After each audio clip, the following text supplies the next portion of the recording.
Hi, friends. How is everybody doing this morning? I'm having a little challenge, and that's okay. I mean, it has to be okay because that's what's happening. Um, so, this morning, I was setting everything up for Fireside Chat, and sadly, my 5-year-old, 6-year-old, oh, it's actually older than that. My goodness, it's probably 8-year-old MacBook is dying on me. So I cannot do my fireplace on my MacBook. I am doing my fireplace on my phone. So there you go. And that's just called, accommodating whatever you got to, you just, making do with what you got. What can I say? I'm pretty sad about my Mac, though, because it's got a lot of stuff on it, and I'm going to have to see if I can get somebody to pull some of the stuff off that I haven't backed up and not lose a lot of things that I have on there. And I have to buy another Mac. Anyway, good morning. It is actually a good morning, in spite of my MacBook. And maybe, who knows, after the show today, after the Fireside Chat, maybe it'll start working again. Maybe that was just one of those challenges that I'm faced with. Challenges every day, right? This morning, when I was praying, which I usually do on Saturday morning, about what should I share this morning, I was telling some of the ladies at the art event last night, that I was going to do the Fireside Chat this morning, and I don't usually know what I'm going to talk about. Now, sometimes I do on Friday night, but I don't usually have a clue what I'm going to talk about on Saturday morning. Most mornings when I pray, something comes to me that's like, oh, yes, of course. Yeah, that's what I'm going to share. Of course. Why didn't I think of that before? Some mornings not, and I just go off the cuff. But this morning, it was clear. I was thinking about the ladies in the art class, and when they first walk in, and this has happened so many times, so I've done these paint classes before for years, and you'll have women who come in, they've never done this before, and they're kind of nervous, and I always think that's kind of funny because, like, what are you nervous about? And there's other people in the class that haven't done this before either. What does it matter what your painting looks like at the end? Just come and have fun. That's what this is, right? And so I'm like, what are you so afraid of? Just come on in and have a good time. But I get it. There's kind of this hesitation that my art is going, when I'm done, it's going to be awful. And people are going to look at it and go, whew, she is bad. Really, what does that matter? I mean, it's not like I'm trying to make a professional artist out of you in 2 hours, right? So anyway, I was thinking about all of that, the way people respond in the beginning of a class and the way people respond at the end of the class. And, especially if you're new to the experience. And what came to me this morning in my prayer time is that we're to walk a walk of faith, right? What is a walk of faith? A walk of faith is stepping out beyond our comfort zone. It's stepping out beyond the things we know for sure. It's stepping out beyond where we're most comfortable. It's stepping out from where we live most of the time. Okay. In this space that we live in most of the time. So I want to read to you Philippians 4, 6, and 7. Don't worry about anything. Instead, pray about everything. Tell God what you need. Thank him for all he has done And then you will experience God's peace, which exceeds our understanding and guards our hearts and minds as we live in Christ Jesus. That's a long mouthful of a verse, right? So it's convicted me that one, before we start our paint classes, we really need to pray, because there's going to be people who are a little uneasy about what they're about to experience. And we need to just pray that God would give them what they need. And there's something really interesting that happens when we step out beyond our comfort zones. I kind of see it. I saw it this morning when I was, praying, and this came to me. It's kind of like going to the gym. Let's say you wanted to know, a few years ago, I was actually preparing myself for a 5K run. And the process of that was basically walking. Initially, like that first week of preparation for that was a walk. So it was a 1 minute walk, 1 minute light jog, 1 minute walk, 1 minute light jog. And I think maybe the initial distance was maybe a mile. I don't remember now. Mile and a half. I don't know. And then from there, it built up and increased. Okay. And that and the art class are both a really good example of how we not only put our mental and heart faith in God, but we begin to exercise faith muscles. And the art classes and other things, maybe even, preparing for a 5K, are all easier ways to experience what it's like to begin exercising faith muscles. So it's very difficult to just jump into running a 5K. If life really required it all of a sudden out of the blue and you weren't prepped, God will give you the ability to run the 5K without prep. Okay. You may suffer physically well after that. But if it's something that in your life you suddenly have to face a 5K, God will give you the ability to do it, good or bad. I kind of feel like that's where I was at after Mike died. All of a sudden, I had to exercise faith muscles I didn't have anymore, or maybe never had, because my circumstances were quite different. And I can't say that I've done a great job at running the 5K of grief since Mike died 3 years ago almost. But hey, I'm still here. I'm still saying hello. And so it's still working itself out. Okay. And I'm okay with that. Some things that have happened during these 3 years, I wish I could change. I cannot. It's fine. It just is what it is. And I have to move forward. That's it. I can't allow myself to get stuck in 2 weeks ago or whatever it is. So it's all part of how we exercise faith muscles. I do remember after my first husband died, and I was working in grief share, and I was working with a lot of widows, and I that was when I went through my first my certification course in Christian life coaching.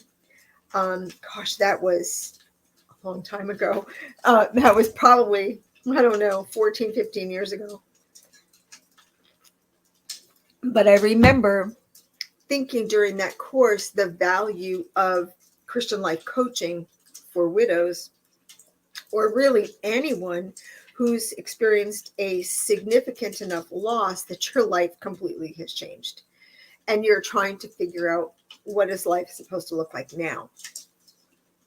And I remember thinking that one of the ways that you do that, or one of the ways that is good for a person to try and figure that out, is to start exploring.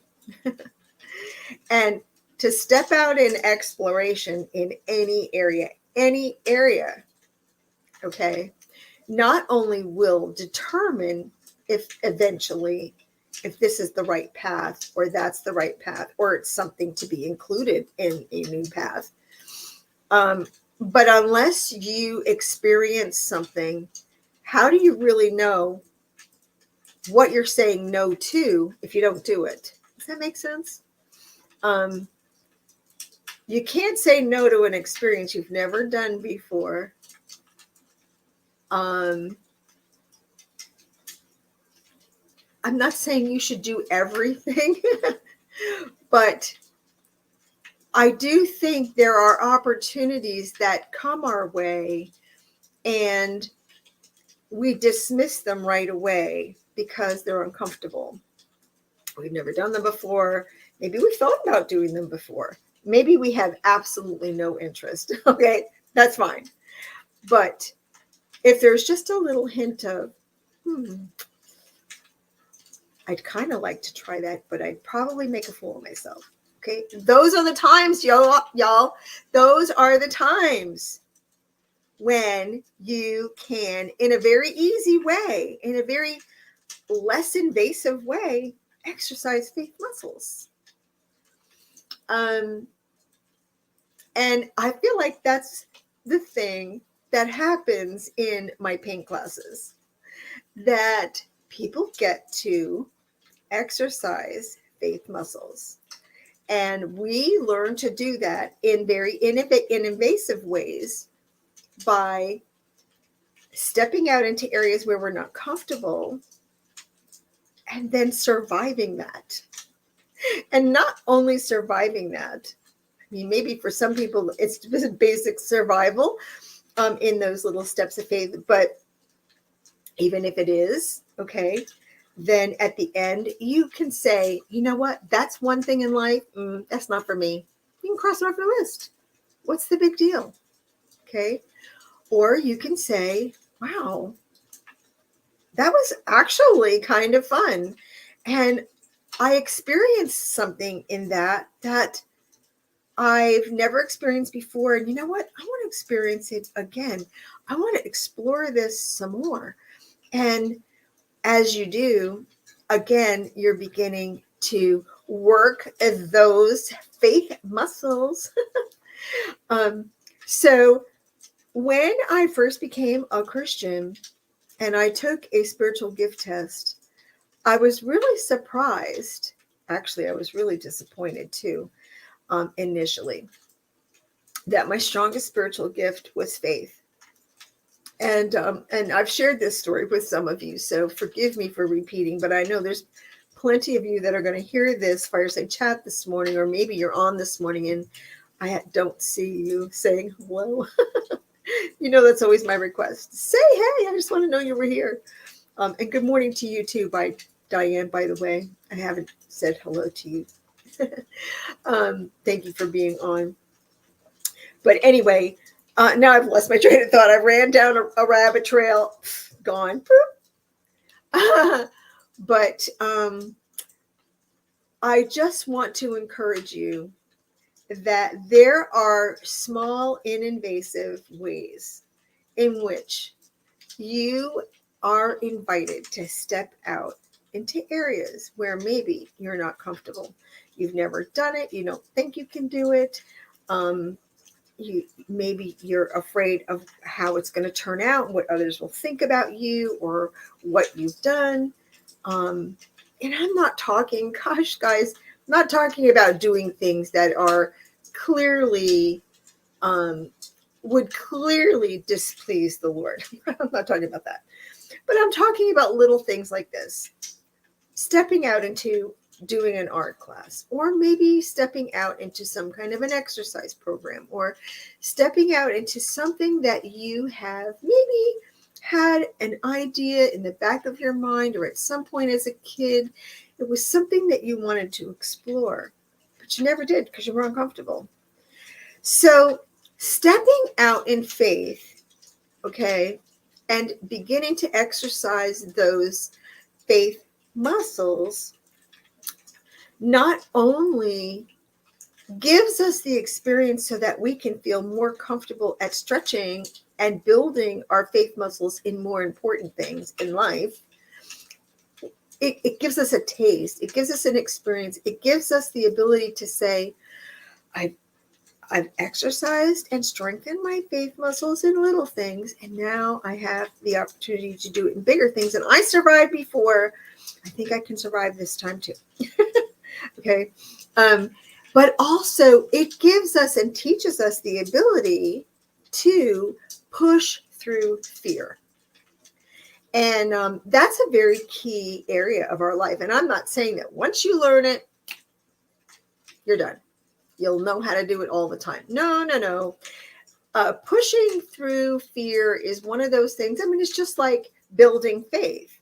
You're going to learn it a little bit. You're going to think, I got some muscle. Okay. You're going to be pushed to do a little bit more, a little bit deeper, a little bit harder. Okay. And that's the walk of faith in life. Okay. So I know what I was saying before when I went down the rabbit trail, that my spiritual gift was faith. And I found it interesting. And also I was disappointed because I didn't know what I was supposed to do with a gift of faith. I actually could see once that was pointed out to me that that was a gift that I was born with.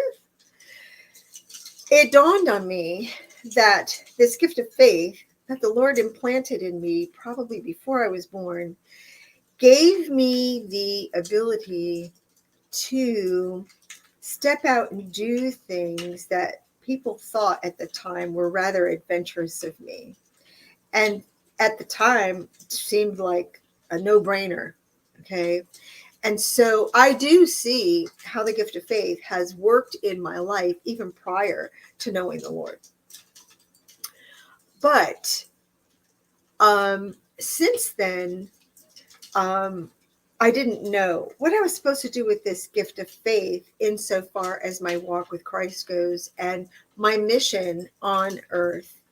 And I was blessed with a wonderful lady who was was the leader of our Bible study at the time, still very young believer. And she knew I had taken the spiritual gift test. And the next day that we had Bible study, I saw her out in the street when we were both parking our car at the same time. And she said, "Oh, Gail, I wanted to ask you, how did your spiritual gift test go? What did you discover are your strongest spiritual gifts?" And, I told her, I said, "I'm kind of disappointed, Dolores, because my strongest gift is faith." And she goes, "Why are you disappointed with that?" I said, "Because I don't know what you're supposed to do with faith. I mean, I've always been, an administrative assistant. I thought my strongest gift would be administration or maybe teaching because I feel kind of led to do that. And I did score high in those, but what am I supposed to do with faith?" And she went, "Oh, Gail, what a wonderful gift." She was such an encouragement. And she said to me, "You need to be the encourager in prayer groups and in studies and in conversations with people when they are wavering in their faith." And I really took that to heart. And I think that as over the years, I've been kind of thinking, like years ago, kind of thinking that God was going to give me this big role where I was going to help people and encourage them in their faith. And I'm not convinced that there's a big role for me in that. Other than, well, maybe there is, maybe what I've been doing is the big role, but it looks different than what I had originally thought that was supposed to look like. Um, I think that I'm too old at this point to ever be invited into a group of women who do, conferences and things like that, where they're, sharing and encouraging and inspiring a group of women. Um, I, I don't think younger people that are doing that want an old woman to do that with them. But anyway, that doesn't really matter, because you know what? God's given me opportunities to do it at this level. Just um, not always being completely prepared, just off the cuff, just doing life, just sharing things from life. That's one of the things that two women last night kind of alluded to. Fireside chats, just as an example of the way in which God would have me share my faith and help others in their own faith, is just being real, and being real about the challenge of life. And, I think that that comes pretty easy for me. And I also think that because my spiritual gift is faith, I'm challenged heavily to continue on in my walk of faith, to build more muscle in this area so that I can encourage others. I can't say I'm the best encourager. I'm certainly not preacher material. I'm not a bestseller author, and I'm not the one you're going to turn to for, I got to get that book because, I love everything she says. But I'm real. It's life.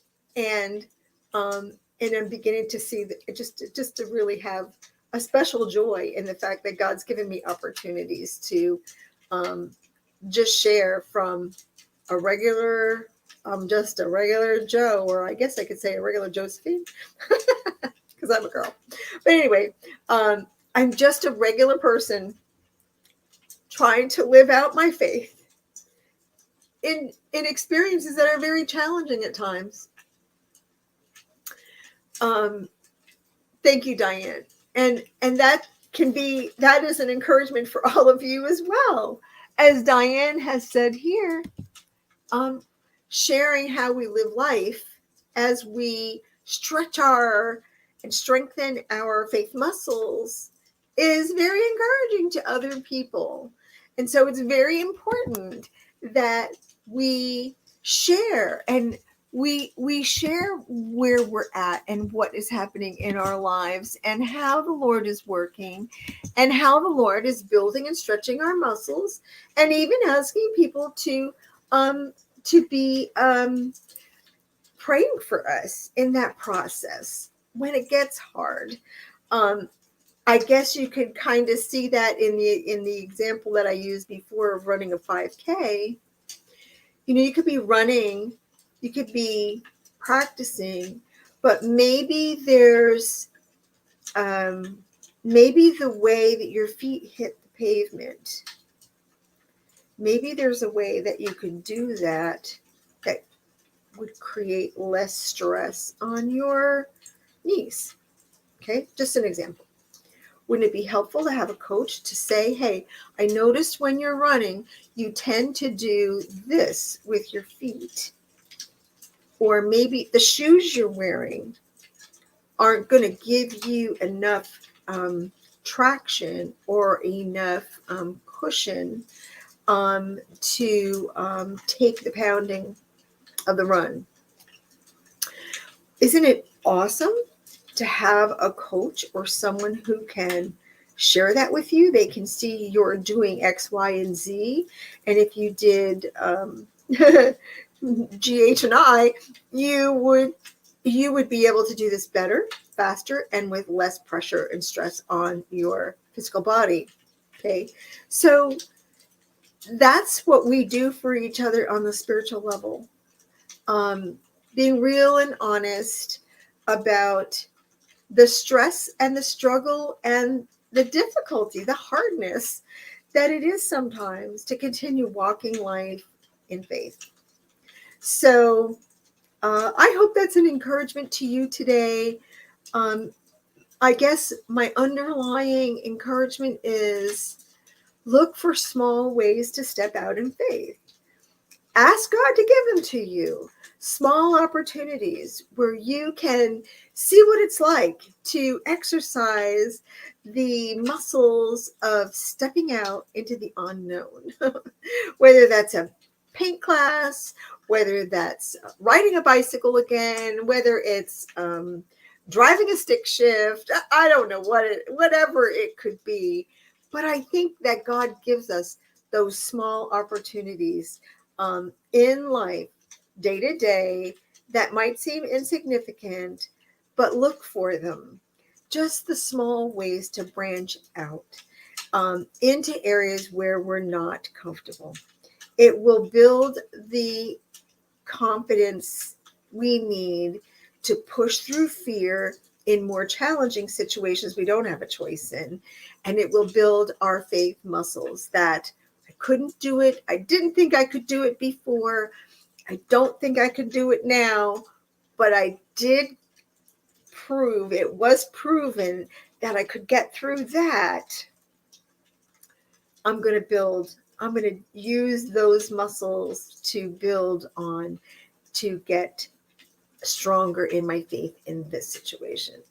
So I hope that's an encouragement. I hope it's inspired you. I hope that you will ask for the small ways in which you can build your faith muscles. And I hope that you all have a wonderful weekend. I love you all, and I hope to see you again next Saturday on Fireside Chat. Hey, and I didn't say it at the beginning, so I usually do at least once. Say hey in the chat, in the comments. Let me know you were on this morning so I can say good morning to you and to thank you. If you were on the replay, let me know that you were on the replay or the live. I love knowing that as well. It's just so much fun to see how many people actually hop on to listen to a Fireside Chat. But I do love it, and it is great to know that I have lots of friends. I have a bigger circle than sometimes during the day I might feel like I have. So thanks for that, friends. I really appreciate it. I love you, and I hope you all have a great weekend. I'll see you next Saturday on Fireside Chat. Bye, everyone.